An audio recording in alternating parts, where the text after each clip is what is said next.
जय हिंद।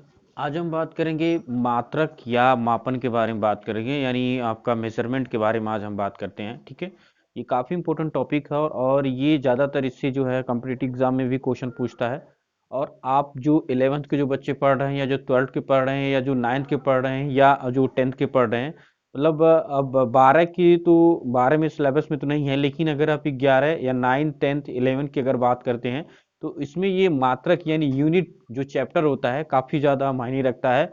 और ये इसमें क्या क्या चीजें होती हैं आज इसके विषय में हम बात करते हैं। ठीक है, देखिए हम मात्रक, मैंने अगर आपको टॉपिक बताया है तो मात्रक का मतलब होता है अगर आप किसी भी चीज को मापते हैं, जो आपका मानक मात्रक होता है वही आपका मात्रक होता है। देखिए गांव में जो होता है, लोग अजूरी से भी सामान दे देते हैं या उसके एक गिलास से भी माप के दे देते हैं, तो वही एक मानक मात्रक हो जाता है और उसी को हम एक मात्रक तौर पे यूज कर सकते हैं।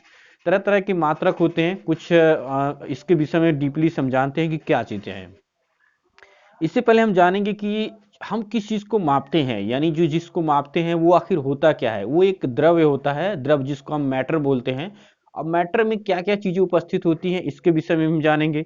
देखिए कोई द्रव्य है यानी कोई मैटर है तो उसमें कुछ चीजें होंगी, उसमें वेट भी होगा, उसमें भार भी हो गया, उसमें कुछ टेम्परेचर भी हो गया, उसका कुछ वो कुछ स्थान भी घेरता होगा। तो इन्हीं सारी चीजों के बारे में आज हम डिस्कस करेंगे पूरा डीपली के विषय में। ठीक है, तो देखो द्रव्य की हम बात करते हैं यानी आपका मैटर क्या होता है, मैटर के विषय में पूरी हम डिटेल जानते हैं।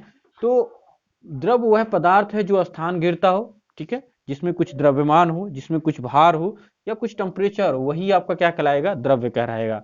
ऐसा कोई द्रव्य नहीं है जिसमें कुछ, अगर पूरा इनवर्स है, इनवर्स में हर एक पदार्थ का कुछ ना कुछ वेट होता है, कुछ ना कुछ द्रव्यमान होता है, वह एक क्या हो जाता है, द्रव्य यानी एक मैटर कहलाता है।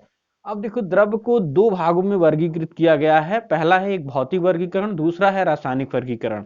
भौतिक वर्गीकरण में देखिए जो है तीन तरह में इसमें वर्गीकृत किया गया है। पहला है ठोस, द्रव और गैस, यानी सॉलिड, सॉलिड, लिक्विड और गैस फॉर्म में ये आपको मिलते हैं, यानी इसका भौतिक वर्गीकरण है। लेकिन अगर आप रासायनिक वर्गीकरण में इसको करते हैं तो इसमें आपको शुद्ध अशुद्ध पदार्थ मिश्रण, ठीक है, मिश्रण में भी जाएंगे तो आपको कई तरह के विषमांगी मिश्रण, समांगी मिश्रण, ठीक है, और आगे चल के जब आप शुद्ध पदार्थ में पढ़ेंगे तो समान यौगिक, विषमांगी यौगिक और शुद्ध पदार्थ कितने तरह के होते हैं, ये सारे चीज आपको, ये अलग टॉपिक बन जाता है। लेकिन अभी हम सिर्फ मैटर के बारे में जानेंगे, आखिर मैटर यानी द्रव्य आखिर है क्या।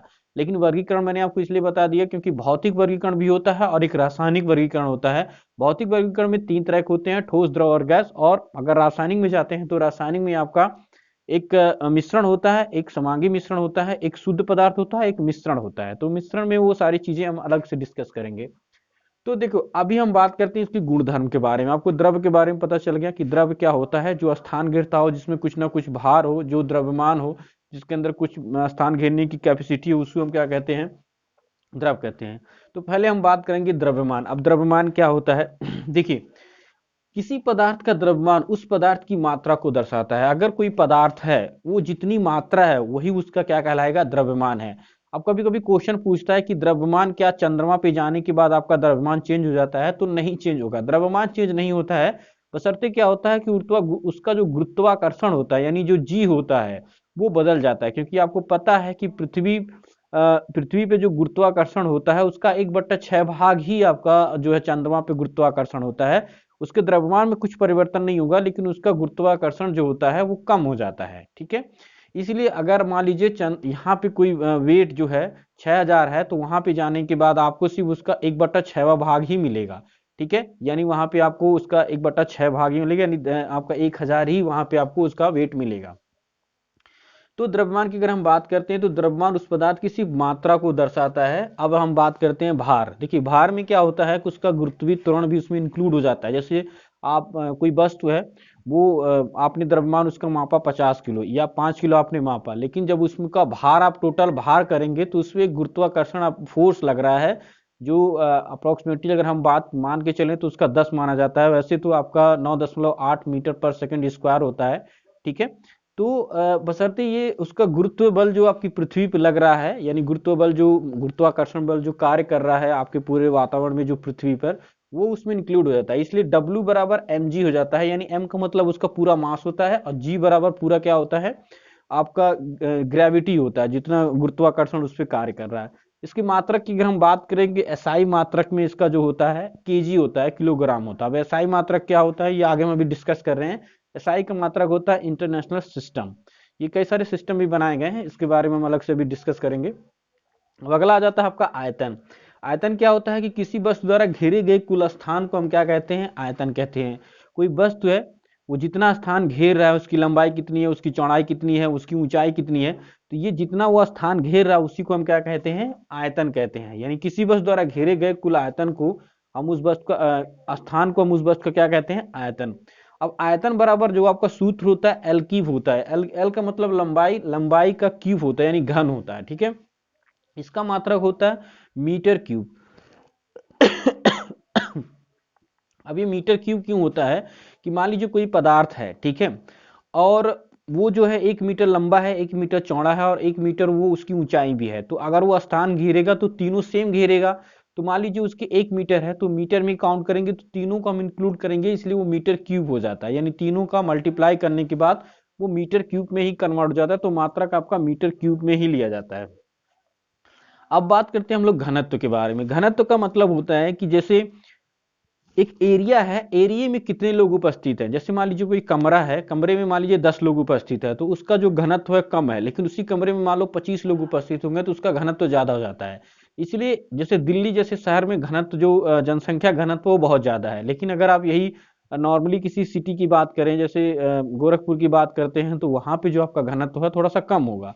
रीजन है कि वहां पे पब्लिक के आधार पे उसका घनत्व जो है घनत्व निकाला जाता है कि वहां पे कितने ज्यादा डेंसिटी वहां पे कार्य कर रहा है। तो घनत्व के बारे में जानते हैं कि इकाई आयतन में उपस्थित पदार्थ की मात्रा उसका घनत्व कहलाती है। इकाई आयतन, इकाई आयतन में उपस्थित पदार्थ की मात्रा को हम क्या कहते हैं, घनत्व कहते हैं। घनत्व यानी इसको स्मॉल डी से दर्शाते हैं। स्मॉल डी इक्वल टू होता है द्रव्यमान यानी मास बाई आयतन होता है। आयतन आप कैपिटल भी होता है, तो आप इसका जो सूत्र होता है आप इसको लर्न कर सकते हैं। Small D equal to M by V होता है, इसका डेंसिटी निकालने का फॉर्मूला होता है D equal to M by V. तो यहां तक आपको समझ में आ गया कि आपका आयतन क्या होता है, घनत्व क्या होता है, द्रव्यमान क्या होता है, भार होता क्या होता है, ठीक है। अब हम बात करते हैं तापमान के बारे में। देखिए कोई पदार्थ है तो कोई पदार्थ में कुछ ना कुछ उसके अंदर उष्मा होगी, कुछ ना कुछ उसका टेम्परेचर होगा। जैसे मानव शरीर है, मानव शरीर के अंदर जो है 37 डिग्री टेम्परेचर अप्रोक्सीमेटली अगर मानते हैं हम लोग, 37 डिग्री टेम्परेचर उसके अंदर पाया जाता है और ये नॉर्मली बना भी रहता है। अगर इससे नीचे जाएंगे तो आपको शरीर में कुछ ना कुछ प्रॉब्लम होने लगेगी। अगर आपका टेम्परेचर इससे ऊपर जाता है तो फिर भी आपकी शरीर को कुछ ना कुछ समस्याएं होने लगेंगी, ठीक है। तो तापमान की बात करते हैं। किसी वस्तु का तापमान उस वस्तु में उपस्थित ऊष्मीय ऊर्जा का माप होता है। जैसे मान लीजिए कोई वस्तु है, उसमें जितना तापमान उपस्थित है उसमें कितनी ज्यादा ऊष्मीय ऊर्जा को दर्शाता है, ठीक है। तो जैसे अगर मानव शरीर की बात करते हैं तो मानव शरीर का टेम्परेचर जो है 37 डिग्री सेंटीग्रेड होता है, ठीक है। तो एक अप्रोक्सीमेटली उसको हम मान के चलते हैं कि उसके अंदर कितना टेम्परेचर है। अब देखिए जो तापमान मापा जाता है वो 3 यूनिट में मापा जाता है। पहला फ़ारेनहाइट होता है, दूसरा सेल्सियस होता है, तीसरा आपका केल्विन होता है, ठीक है। तो इन यूनिट्स में हम मापते हैं, इन मात्रक से हम मापते हैं। तो फ़ारेनहाइट जो होता है, सेल्सियस क्या होता है और केल्विन क्या होता है, इसके बारे में बता देता हूँ। देखिए इसको चेंज करने का भी फॉर्मूला कभी कभी पूछ लेता है कि मान लीजिए आपको फ़ारेनहाइट दिया है और आपको सेल्सियस में उसको निकालना है, तो आप कैसे निकालेंगे। फ़ारेनहाइट बराबर होता है 9/5, उसके बाद हम सेल्सियस लिखेंगे प्लस 32 उसमें ऐड करेंगे तो आप फ़ारेनहाइट निकाल सकते हैं। केल्विन में कुछ नहीं करना है, केल्विन में जितना आपका सेल्सियस दिया रहता है उसमें 273 आप ऐड कर देंगे तो आपको केल्विन आपको मिल जाएगा। वैसे केल्विन जो होता है वो इंडस्ट्रियली में ज़्यादा यूज होता है क्योंकि उसको ज़्यादा से ज़्यादा जो है टेम्परेचर मापने की जरूरत पड़ती है। तो यहाँ पे लेकिन ज़्यादातर जो है डिग्री सेंटीग्रेड में, और जो डॉक्टर लोग हमें हमारा जो टेम्परेचर मापते हैं वो फ़ारेनहाइट में मापते हैं, ठीक है। फ़ारेनहाइट में या जो थर्मामीटर लगा होता है उसमें फ़ारेनहाइट ही काउंट होता है, ठीक है। तो अगर आप देखेंगे मानव शरीर का जो टेम्परेचर फ़ारेनहाइट में होता है तो 98.5 या 98.6 फ़ारेनहाइट ही होता है, ठीक है। अब हम बात करते हैं मात्रक या मापन। तो देखिए राशियों की तुलना करने के लिए माना गया मात्रक क्या कहलाता है, आपका मात्रक कहलाता है। कोई राशि है, कोई भी राशि हो सकती है, ठीक है, अगर उसको हम जिस पैमाने पे मापते हैं वही क्या कहलाता है, आपका मात्रक कहलाता है। अब मात्रक जो होते हैं वो दो प्रकार के होते हैं, एक होता है मूल मात्रक, एक होता है व्युत्पन्न मात्रक। तो देखिए मूल मात्रक क्या होते हैं, तो मूल मात्रक वे मात्रक होते हैं जिनको किसी से उत्पन्न नहीं किया जा सकता है, ठीक है। उसको हम क्या कहते हैं, मूल मात्रक कहते हैं। उनको किसी से भी उत्पन्न करने की जरूरत नहीं है, उसको हम क्या बोलते हैं, मूल मात्रक। और व्युत्पन्न मात्रक, इसके नाम से ही आपको पता चल रहा है कि व्युत्पन्न मात्रक क्या होते हैं। व्युत्पन्न मात्रक का मतलब होता है कि उस किसी न किसी से वो क्या होते हैं, उत्पन्न होते हैं, उनको बनाया जाता है, उनको इजाद किया जाता है, उसको हम क्या कहते हैं, व्युत्पन्न मात्रक कहते हैं। ठीक है, अब देखिए मूल मात्रा में कई सारी ऐसी प्रणालियां हैं जो है पूरा एक तरह से पूरा वर्ल्ड इसको अपनी अपनी प्रणाली के हिसाब से उसको इस्तेमाल करता है।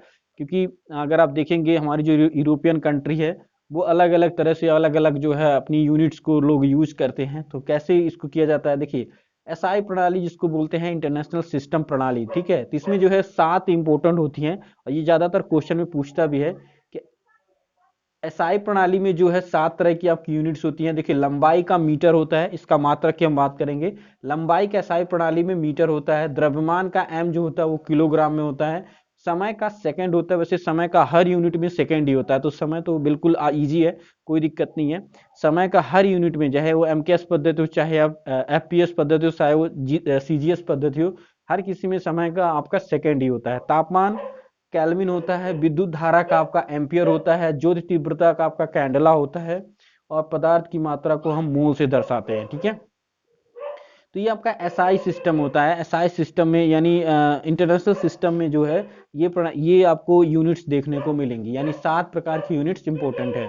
अब हम बात करते हैं दूसरा, यानी सीजीएस प्रणाली। सीजीएस प्रणाली क्या होता है, इसके नाम से ही आपको पता कर सकते हैं कि लंबाई का जो यूनिट्स होती है, जो मात्रक होता है वो सेंटीमीटर होता है।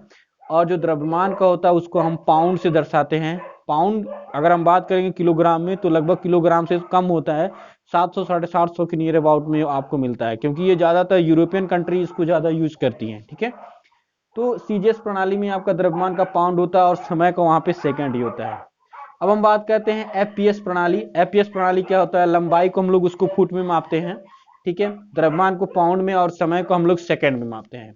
अब बात करते हैं हम लोग एमकेएस प्रणाली में। एमकेएस में देखो लंबाई को हम लोग मीटर से मापते हैं, द्रव्यमान को हम लोग किलोग्राम से और समय को हम लोग सेकंड में मापते हैं। इसके बाद कोण को भी मापने की कई सारी प्रणालियां आती हैं, जैसे स्टेरेडियन, रेडियन, इसके थ्रू भी आप जो है कोण को मापते हैं और उसके अंदर के एंगल को मापते हैं। तो ये सारी प्रणालियां आपको बताई जाती हैं। दूसरी चीज है, एक चीज और इसमें देखिए मोल के बारे में बात हो रही है, तो मोल के बारे में बता देता हूँ। देखिए आगे चल के एक मोल प्रभाज, मोल संकल्पना, ये बहुत बड़ा एक टॉपिक बन जाता है, तो उसके बारे में भी आपको बताया जाएगा कि मोल प्रभाज क्या होता है। देखिए मोल जो होता है, अब मोल का मतलब होता है कि आप किसी भी चीज को माप रहे हैं। जैसे कोई पदार्थ है, आपने 1 मोल ले लिया, तो 1 मोल के में उसमें कितने ज्यादा अणु उपस्थित हैं उसी को दर्शाता है वो। ठीक है, जैसे 1 दर्जन में आपके 12 केले होते हैं, 1 किलोग्राम में आपके 1000 ग्राम होते हैं, 1 किलोमीटर में 1000 किलोमीटर 1000 मीटर होते हैं।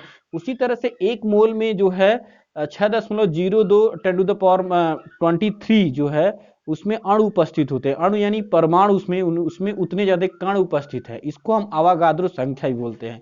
अब ये कितना होता है, 6.023 इंटू 10 टू द पावर 23 कण उसमें उपस्थित होते हैं 1 मोल में। ये माना गया एक संख्या होती है, ऐसे मान दिया गया, क्योंकि हर कोई अपने अपने हिसाब से लगा जा रहा था कि भैया 1 मोल में कितने ज्यादा कण उसमें उपस्थित होते हैं। इसी को हम जो है अवागाद्रो संख्या भी बोलते हैं। इसमें हम पदार्थ के मोल को मापते हैं। ठीक है, तो आसानी से आप जो है 1 मोल को माप सकते हैं। अवागाद्रो के बारे में अलग से आपको जो है मोल प्रभाज, मोल संकल्पना के बारे में बताया जाएगा। साथ में आपको तुल्यांकी भार के बारे में बताया जाएगा, क्योंकि तुल्यांकी भार और अणु भार में बहुत ज्यादा कंफ्यूजन होता है। बहुत लोग इसमें कंफ्यूज होते रहते हैं कि तुल्यांकी भार क्या होता है और अणु भार क्या होता है। तो ज्यादातर देखिए जो तुल्यांकी भार होता है कि यानी पदार्थ की अणुभारों की संख्या बटे उसमें उपस्थित आयनों की संख्या, बटे आप करना है उसके आयनों की संख्या कर देंगे तो आपका उसका तुल्यांकी भार आपको पता चल जाएगा। बिल्कुल आसान है। अब कोई पदार्थ है उसमें देखिए +1 है तो कोई फर्क पड़ेगा नहीं, सेम वही चीज हो जाएगा। अणुभार जितना होगा उतना ही क्या होगा, आपका तुल्यांकी भार होगा, सेम वही चीज होगा। ठीक है, तो एक बार आप लोग इसका स्क्रीनशॉट ले लीजिए। ठीक है, अगर आप वीडियो हमारी अच्छी लगती है तो वीडियो को लाइक कीजिएगा, साथ में आप शेयर कीजिए और सब्सक्राइब जरूर कीजिए। ठीक है, आज के लिए बस इतना, अभी के लिए बस, जय हिंद।